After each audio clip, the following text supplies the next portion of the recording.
Hi guys. I Hi. get this thing started here. Jeez Louise. Okay. Did you see yourself? Yeah. Let me get these things pulled up here. You didn't even get anything done and you started it already? Oh, I know. See, we're on the 18th. I don't have any idea. Yeah. You can talk to them when we get this together. You want to? I don't have anything to say. Other than, yeah. You got a bucket. We got a little girl that's not too sick back here. Oop. Come on. It's all right. We're getting it together. Mommy doesn't want to be on the thingy. Yeah. Break this thing down a little bit. So Marcia and I, we break it up into parts so we can read it. It makes it sound, makes it read out better. So we break it up. Y'all get it on email, these studies. Those of you that don't, let me know and we'll put them on there for you so you'll have them.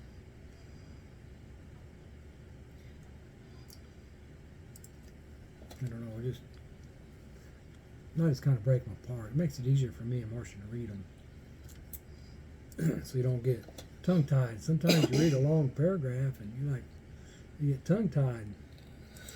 So, And then you get to yawning and then you can't say a word and yeah, so we break it up. Makes it easier for all of us involved. I appreciate Judy and Alicia and Sterling helping us put these together. not helping me, helping you. They really, well, all of us, it's pretty neat to see this. Well, I usually have a kid on my lap, except for this week they've been sick, so. Break that one up there. That one broke up already. We read it. Is this one for today? I don't know. What verse is this? This is 4:18. Let me look what we put out today. I don't remember. This is one we did today or not? Verse 18. Look here and see. Yep, it is. All right. Is this going out today? It went out today. I forget. Marcia and I has been through some get that back there so I can see it. Getting her health together. And going through some stuff. Mikey's been going through some stuff. I just fall down and break my toe. Marcia, she stumbles around. Well, she did stumble, but it wasn't. That was your fault. That was my fault for putting something down. But And I fell right over the top of it and went. well, she did. I didn't hear it. It's a wonder that the next door neighbors didn't hear it. Man, it was a deal. All right. So, Bruised my ribs. I know my toe is broke. My big toe. Broke a big toe. We're like, well, now next, what else can we do? No. There ain't no next. Oh, get this out of the way so I don't knock a button on that. And bump that will mess things up. So, anyway, I got mine shut off, I think. Well, I might not have. I don't know. All right, let's see what we got on this study. Can you make today. it big enough that I can see Oh, it? yeah, let's make that bigger. That down. We put this thing up on a big print so we can read it. Put it up there about a size 30. Okay. There, that gives us a start. Hello, dear brothers and sisters chosen by the happy God. Today we are bringing out some thoughts from the book Check Your Penelope by Herman Rock, pages 62 through 64. Oh, I didn't do any of that. It all went away when I done that. What? I done the... You did not do one thing of it. Let me... I was just going to do every other one. Yeah, we read every other... I'm making paragraphs, then we read it. I'll just do it. We'll just stumble through it, right? Herman Rock writes, "The Father rescues us out of the jurisdiction of darkness and transports us in the kingdom of the Son of His love," in Colossians 1:13-14. "But nevertheless, the adversary and spiritual forces of wickedness among the celestials will continue to attack us as long as we are in this body of humiliation. Paul encourages us to be invigorating in the Lord and in the power of his strength, Ephesians 6 through 10. For this purpose, Paul encourages us to put on the panoply of God, which will enable us to stand up to the stratagems of the adversary, which Paul refers to in Ephesians 4:18. Satan could never blind men to the evangel by torturing them with miseries. That would drive them to Christ as a refuge from his hands. He uses filling our vision with a promise of prosperity and propaganda, and for justice and peace. Satan also uses his craftiness on unbelievers, especially on self-righteousness, church-going religionists. How does he behave toward the saints? Here also the danger lies in his strategy. The hearts fail as we see multitudes of Christ members become Satan's eager instruments for the reformation and moral uplift of mankind. Yeah. Not only are they involved in fleshly bragging or philanthropies. No, philanthropies. That one. That's a hard word. But the very gospel which is preached glides over the blood of Christ to a promise of bread and butter, better clothes, a cleaner and more prosperous career, all of which Satan will gladly give to those who worship him. Christ's gospel bears no promise of temporal advantages in the world today. Instead, it may mean suffering and poverty. You know, I was thinking of Joel Osteen right now. Instead, it may mean suffering and poverty. All of this and more is brought to the Apostle Paul. Satan's schemes are subtle. With ingenious art, he misplaces truth and presses the most precious portions of Scripture beyond their proper sphere. For our protection in this warfare, God has given us spiritual armor. It consists of truth, righteousness, peace, and faith. From the time that God shines in a man's heart, the God of this eon can no longer blind the apprehensions of such a person. For the God of this eon blinds the apprehensions of the unbelieving, so that the illumination of the evangel of the glory of Christ. 2 Corinthians 4 through 6. Thus, every saint is, to a certain extent, aware of this divine glory though he might not yet have learned about all of its aspects. Part of the stratagems of the adversary is to keep us from realizing God's grandest glories. Vigilance is necessary to be aware of Satan's schemes.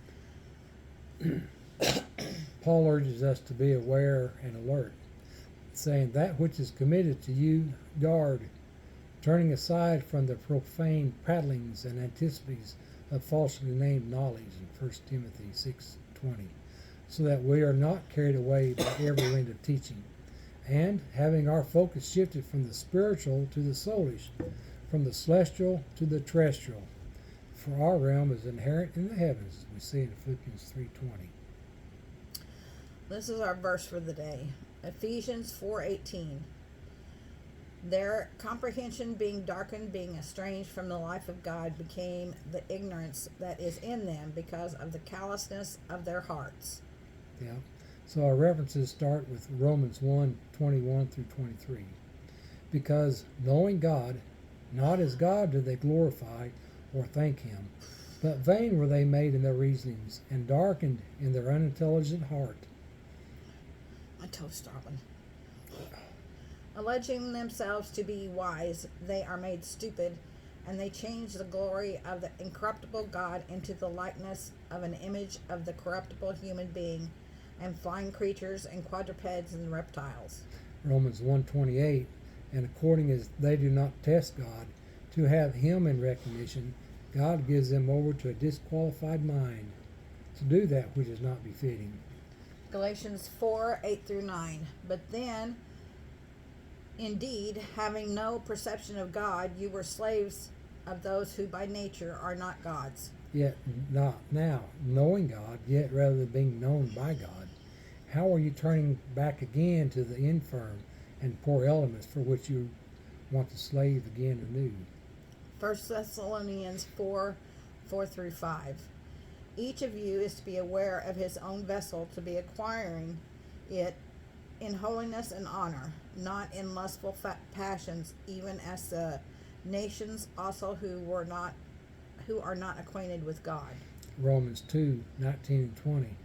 Besides, you have confidence in yourself to be a guide of the blind, a light of those in darkness, a discipliner of the imprudent, a teacher of minors, having the form of knowledge and the truth in the law.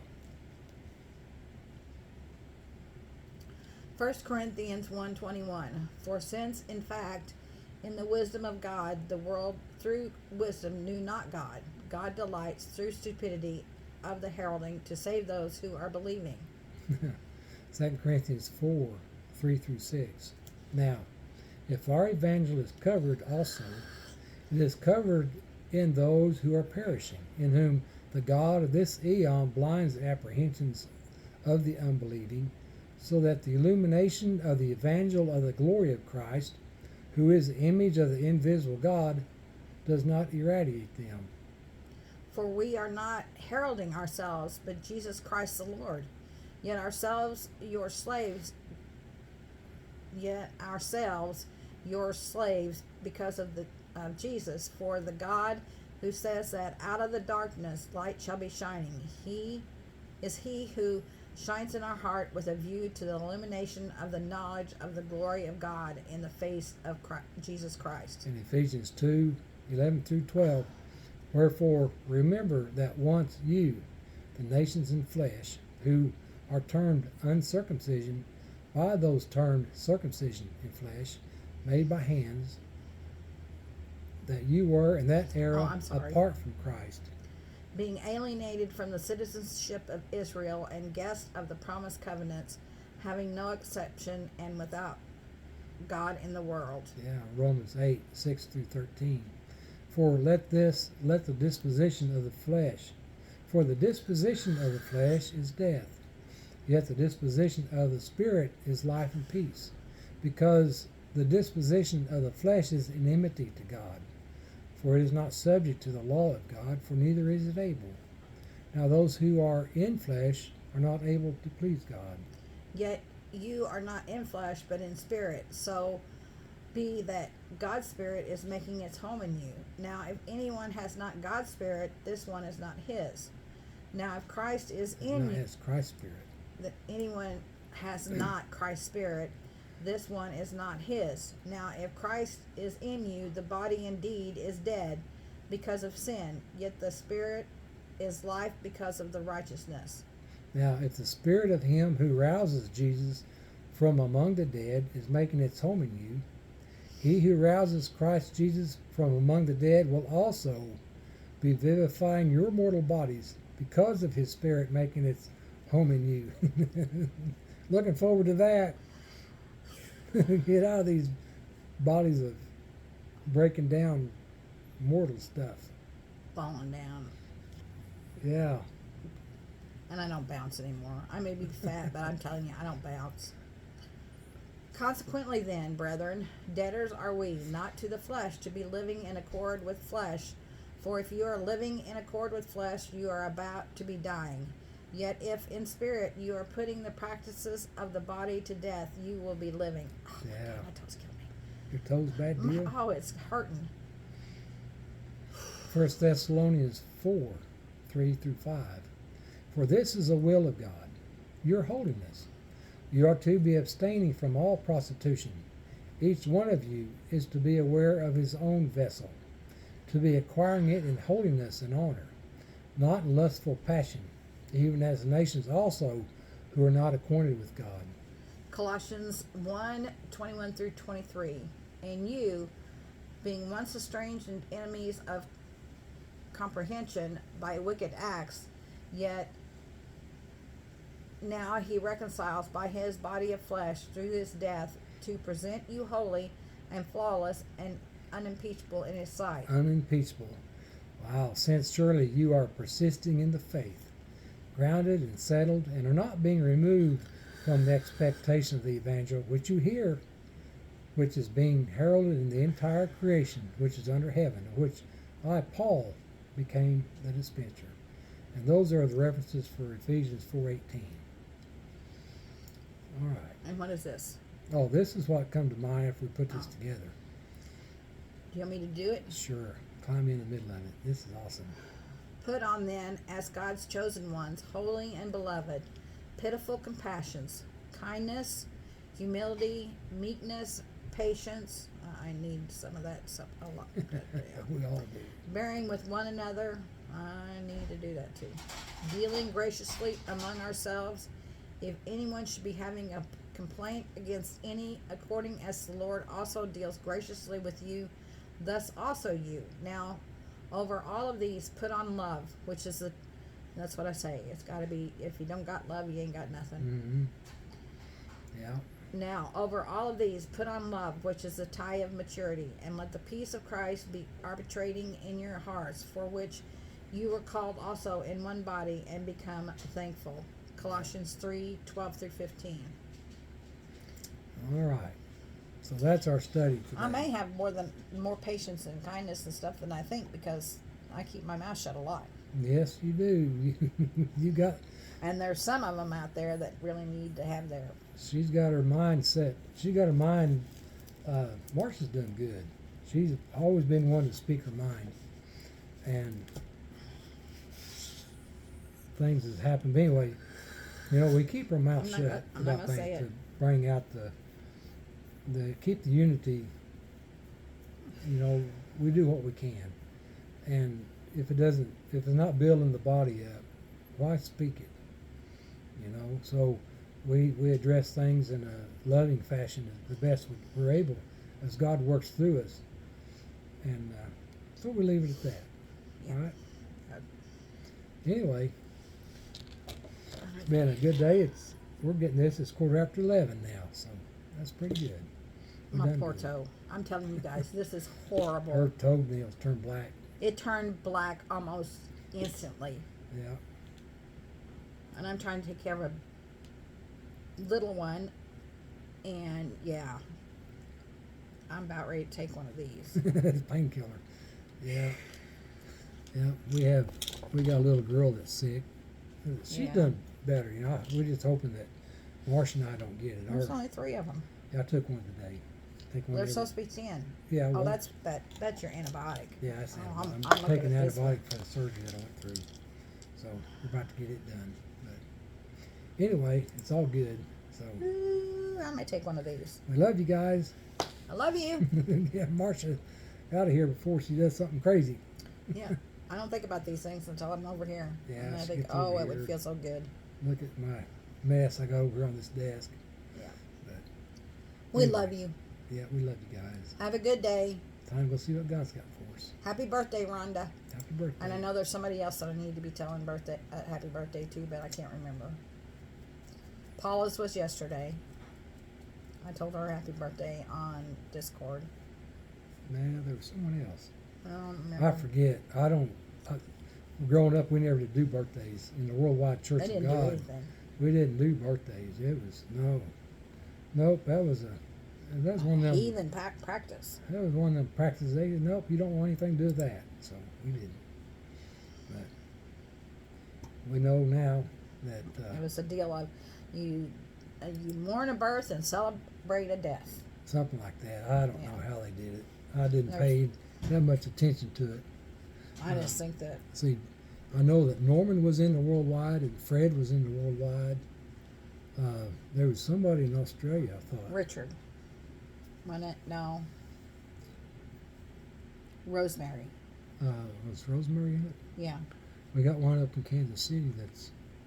But anyway, there's a few of us. Matthew was in the Worldwide. Matthew. Billy Green was in the Worldwide. I'd get the name more and I'd forget them. Leo wasn't. Mike Sanders was in the Worldwide. I think the Worldwide was about like the Jehovah's Witnesses, a bunch of doofuses. There was a bunch of them that was in the Worldwide. And just like the Methodists and the Church of Christ and all of them, they're all a bunch of pains in the Yeah. butt. Yeah. Liar, pants on fire. It's nice to be out of that kind of stuff. I didn't learn a lot about the Worldwide, their teachings, I did enjoy the Feast of Tabernacles. I remember That's that. because he could eat all the time. Dude, they take you out and party. I mean, you saved up your tithe and spent it then. Of course, you had to give 10%. 5% to this one and 5% to that one, and then you save back 5%, and then you save back 5% for the widows and such as that. And hauling hay for 3 cents a bale, 2 cents a bale. You know, you got a little money, but we put it out. But anyway, you know, the neat thing is the parents would rather the kids go without and do with nothing all the time so that they could do this. no, mom and dad, Because it's so that the Armstrongs could get rich. Yeah, dad worked.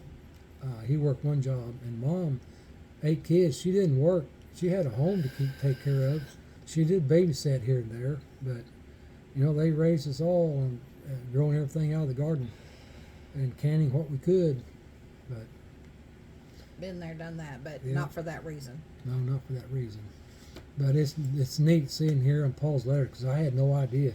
The Worldwide didn't teach, as far as I knew. I didn't understand anything about Jesus Christ. I had not heard about it. That was for the Christians. The New Testament was for that, so we stayed in the Old Testament. But anyway, we've got such a treasure chest here in Paul's letters to unveil, to see that that God has opened our eyes through Christ and showing us all these wonderful truths, and man, I get excited about that. So anyway, And I have to reteach him that everything's not wrong. yeah, it's something else, you know. So anyway, we love you guys. We love you. Let's go see what God's got. Have a good day. Talk to y'all later. See you tomorrow.